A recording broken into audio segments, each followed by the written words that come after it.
everyone! Welcome back to another episode of Teacher I's Kitchen!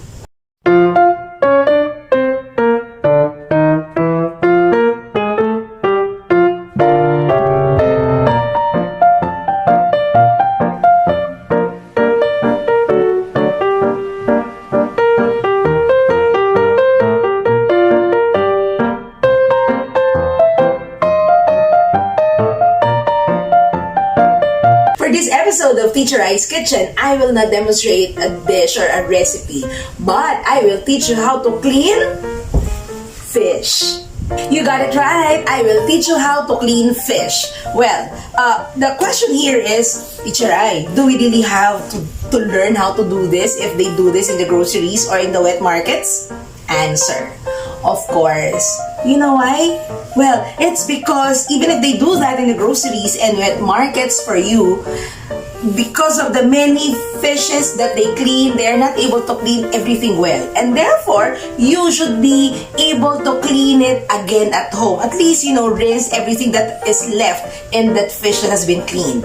Okay, so for beginners, I will require you to have kitchen scissors for your easy way of removing the other parts of the fish. You will also be needing knife.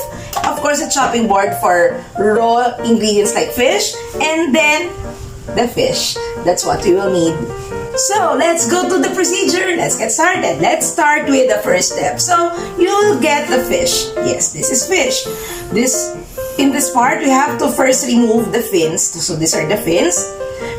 In the wet markets, they use a very sharp knife for this. But here, since I'm teaching specifically for beginners, we will use the kitchen scissors. So, we do not remove entirely the fins, but we just trim the end part of that because sometimes they are too sharp. They can actually hurt. Pwede ka matusok niyan. So, yan. Remove the end parts of it, the sharp pointed parts of the fins. We don't remove it entirely because you see in the Philippines when we fry fish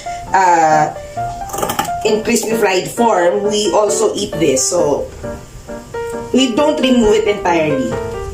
Yan. And then this. So, after removing the fins, we will be removing the scales. How do we do that?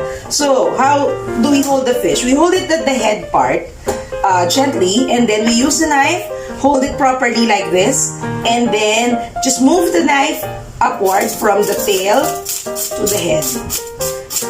So, you don't do it very firmly because it might damage the belly portion of the fish and the skin of that. So, this is how you do it. Remove the scales from the tail to the head by moving the knife upward. So, how do you know that the scales have been removed? You will see that it becomes very smooth. So, after which, you do the same thing the other side. We do this with any other kinds of fish that have scales. So, bangus, dalagang bukid, and any other kinds of fish with scales. Okay? Yan. Some of the head part. That's removing the scales and then the fins. We go to the next. We go to the gills here. We will remove the gills. Again, in the wet market, what they do is they just, kasi sanay na sila, they just remove it directly with a knife. But for beginners, this is the easier way of doing it. Make a slit there on that part of the fish. Also at this part. I want you to look closely there. Yan. And then, get the gills with your fingers. Just take a hold of it like that. And then pull it out from the head. That's removing the gills. Then, we will remove the internal organs. How do we do that? So, we will just make a cut here at the belly part. Insert the tip of the knife and then make a cut until the belly portion. Until there only, okay? Near the fins. And then, get the internal organs, the intestines and the other internal organs with the fingers. There. Yan, those are internal organs.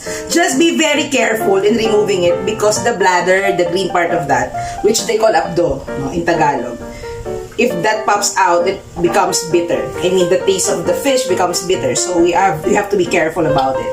How do you know that it's already done? There should be no more gills here. So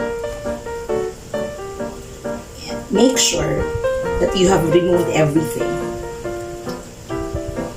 There. Yes. And then just rinse. As easy as that. So after removing the scales, removing the fins, removing the gills, and then making sure that there are no more internal organs and gills here, you rinse it, and then that's how you do it. Mabilis lang, di ba? So we will do it with another fish. I want you to look closely at it.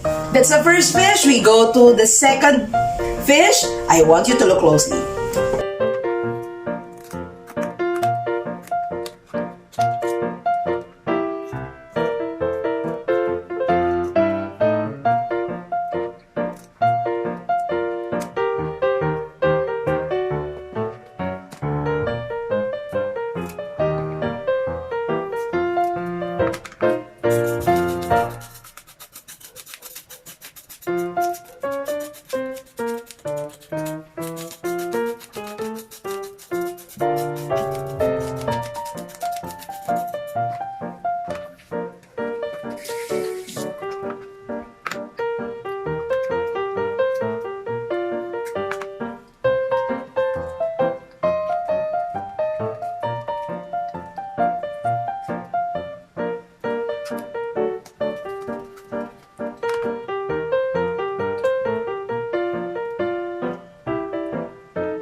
Alright, and that's it. We are done with the second fish.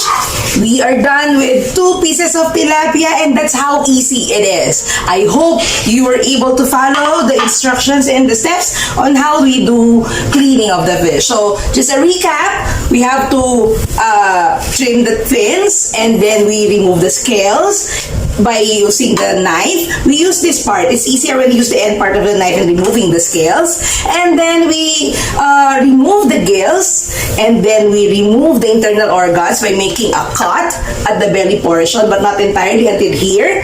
After that, we make sure that there are no more internal organs or gills left inside the fish, and then we rinse it, and that's it.